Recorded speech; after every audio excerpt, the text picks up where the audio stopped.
My name is Samuel. For the last 12 years, my hands have learned the language of wood and ink.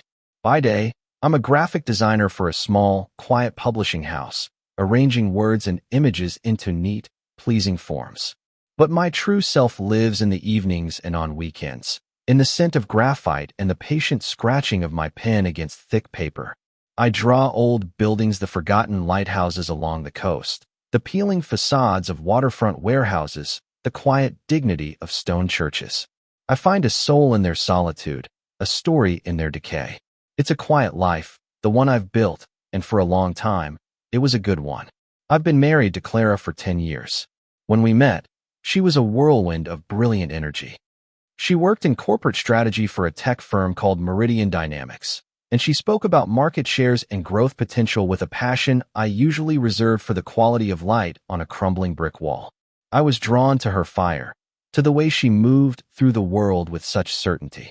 She made me feel anchored, and I, in my quiet way, gave her a place to rest. Our love was a study in contrasts, her vibrant, assertive colors against my soft, charcoal lines. For years, it was a beautiful composition. But when a shoreline begins to erode, it doesn't happen with a single, dramatic crash of a wave.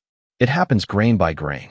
The tide pulls away a little more each day, leaving the sand colder, firmer, less forgiving. That's what happened to us. It was a slow receding, a quiet and subtle subtraction. One day you realize the warmth has gone out of the water, and you're standing alone on the shore. The last few years, living with Clara felt like sharing a house with a beautiful, polite stranger. The easy laughter that used to fill our small home overlooking the bay in Port Blossom was replaced by the tap-tap-tap of her fingers on her phone. Conversations became transactions of information. I'll be home late. There's a networking dinner. Did you remember to take out the recycling? Her touch, once a source of effortless comfort, became a rare and self-conscious gesture, a brief pat on the shoulder as she passed. I tried to bridge the growing distance. I'd book a table at the little Italian place where we had our first date, only for her to cancel at the last minute because of a work crisis. I'd suggest a weekend drive up the coast to see the autumn colors, and she'd sigh, her gaze already drifting back to her laptop. I just have so much on my plate right now, Sam. And I, wanting to be the supportive, understanding husband, would nod and give her space.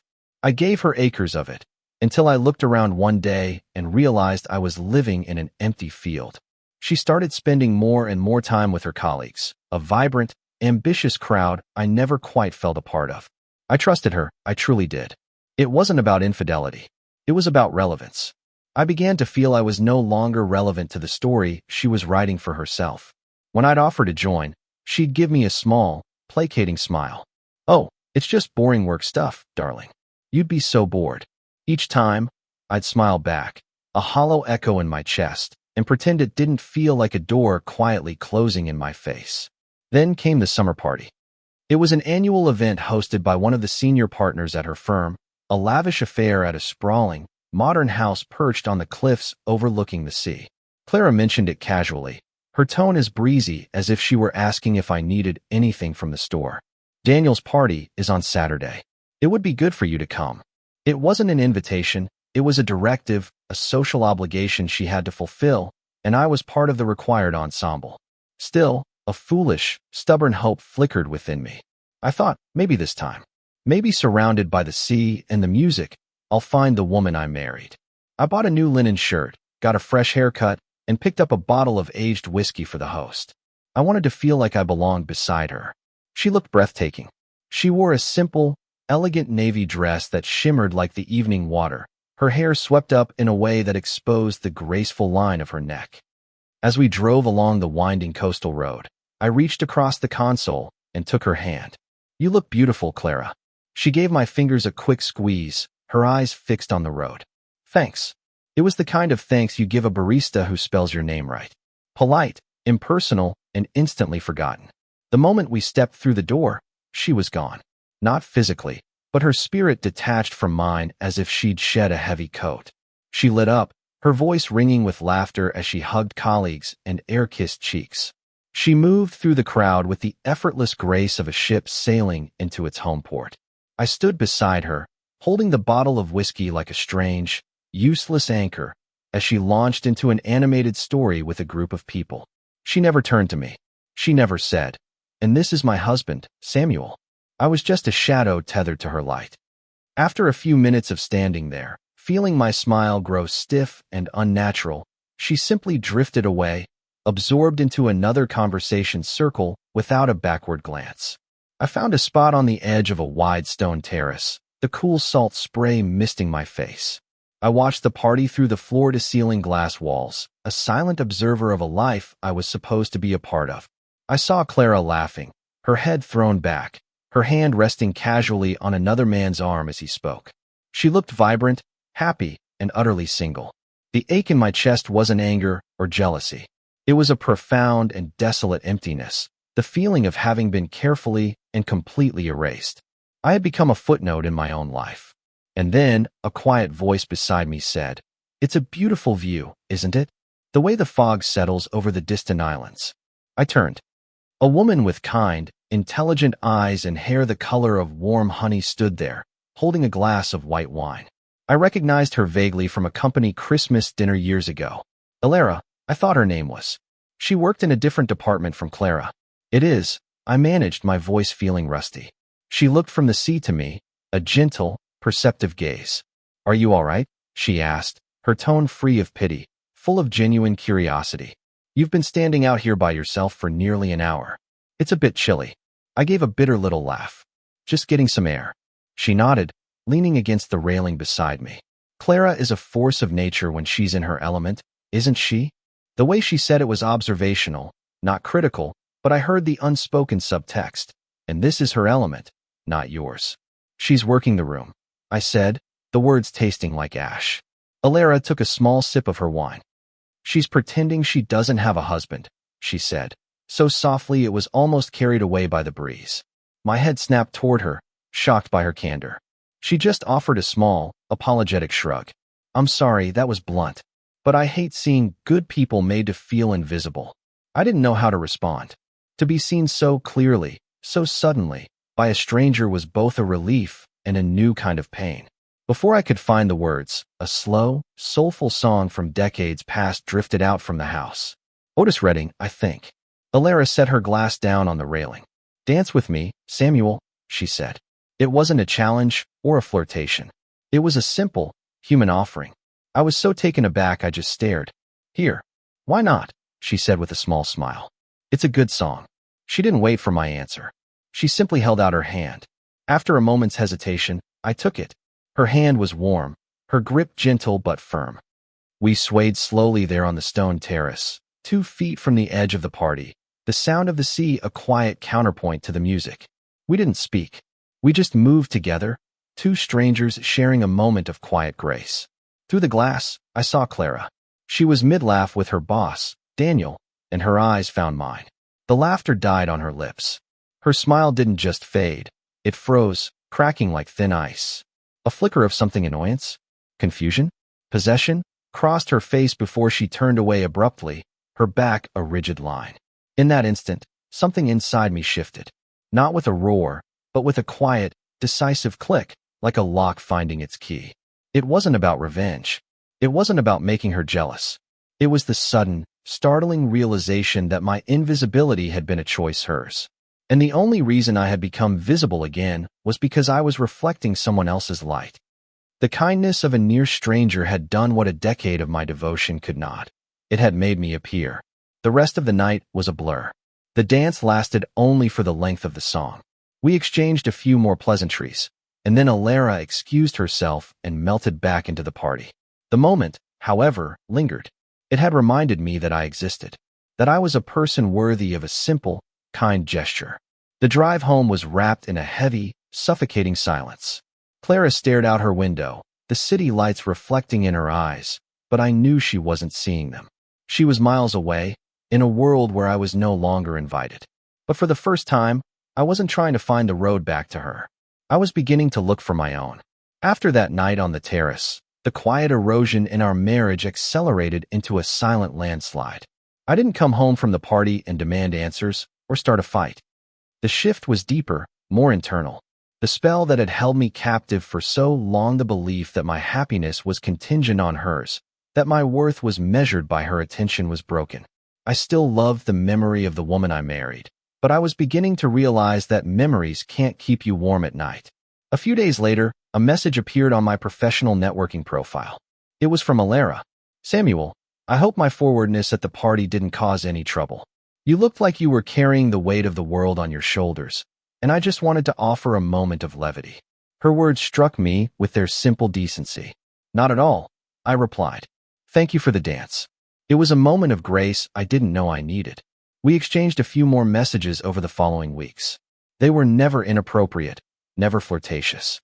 We talked about art, about the history of Port Blossom's architecture. She told me she admired my drawings, which she'd seen on my profile. Her interest was a balm on a wound I hadn't realized was so deep. Clara, for her part, acted as if the party never happened. She never mentioned the dance, never spoke Alara's name. She retreated further into her world of deadlines and social engagements. Her indifference, which used to wound me, now felt like a liberation. I stopped waiting up for her. I stopped trying to initiate conversations that would only die of neglect. I stopped asking her to see me, because I was finally starting to see myself. The energy I had spent trying to shore up the ruins of our marriage, I began to invest in my own reconstruction. I woke up early on weekends and drove out to the coast, my sketchbook and a flask of hot coffee my only companions. I spent hours drawing the old, salt-battered lighthouse at Cape Anguish, feeling a kinship with its stoic, lonely resilience. I started a new series of large-scale charcoal drawings, pouring all the unspoken grief and burgeoning hope onto the page. My art, which had become a quiet hobby, once again became my voice. Alara would occasionally send a message with a link to an article about urban sketching or a photo of an interesting old building she'd spotted downtown. One evening, she sent a voice note. Her voice was warm and clear. "You deserve to be with someone who sees your art not as a quaint little hobby, but as the language of your soul." That sentence lodged itself in my heart.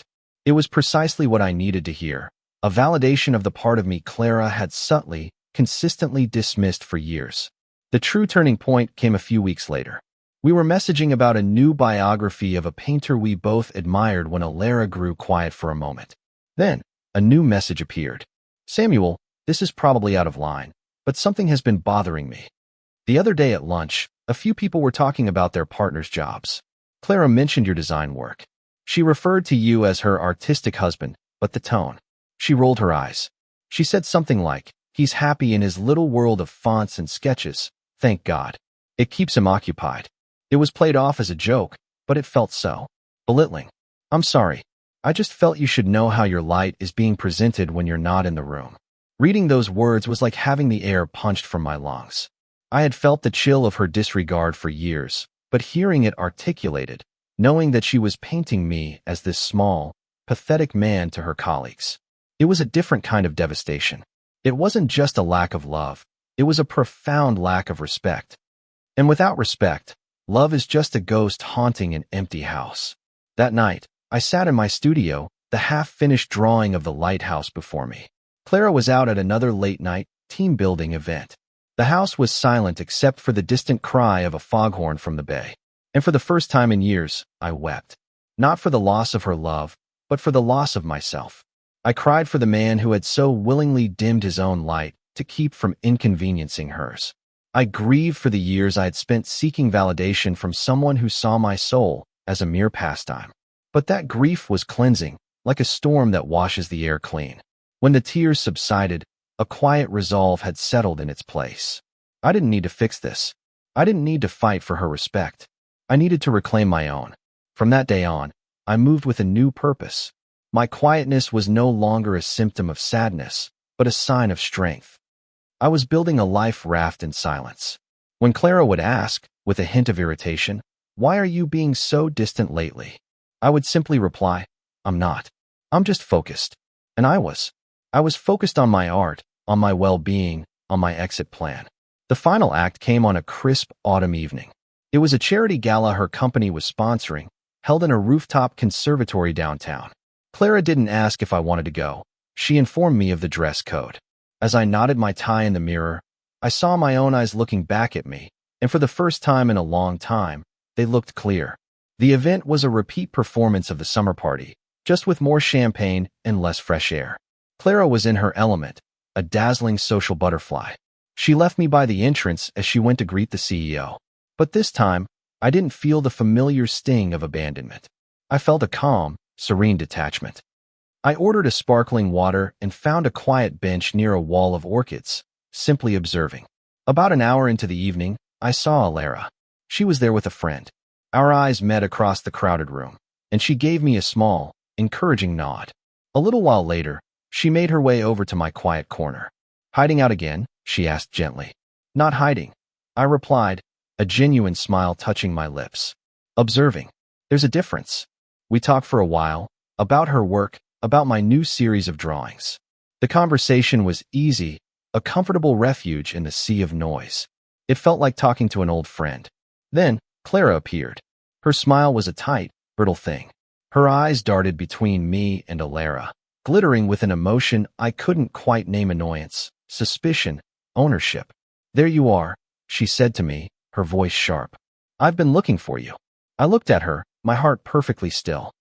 "No, you haven't," I said, my voice soft but unwavering. Her polite facade faltered.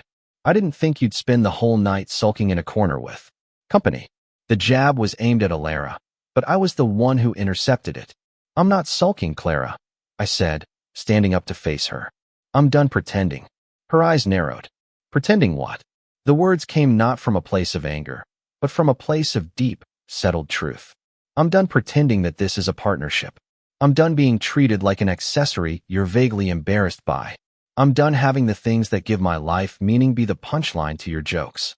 A few people nearby glanced over. Clara's face flushed. "You're making a scene," she hissed. "No," I said, shaking my head gently. "The scene has been playing out in silence in our home for years. This is just me speaking my lines." I turned to Alara and gave her a look of profound gratitude. "Thank you for reminding me what it feels like to be seen." Then I turned back to my wife, the woman who had shared my bed but not my life. "I'm leaving, Clara. I'm going home to pack. You don't have to pretend anymore.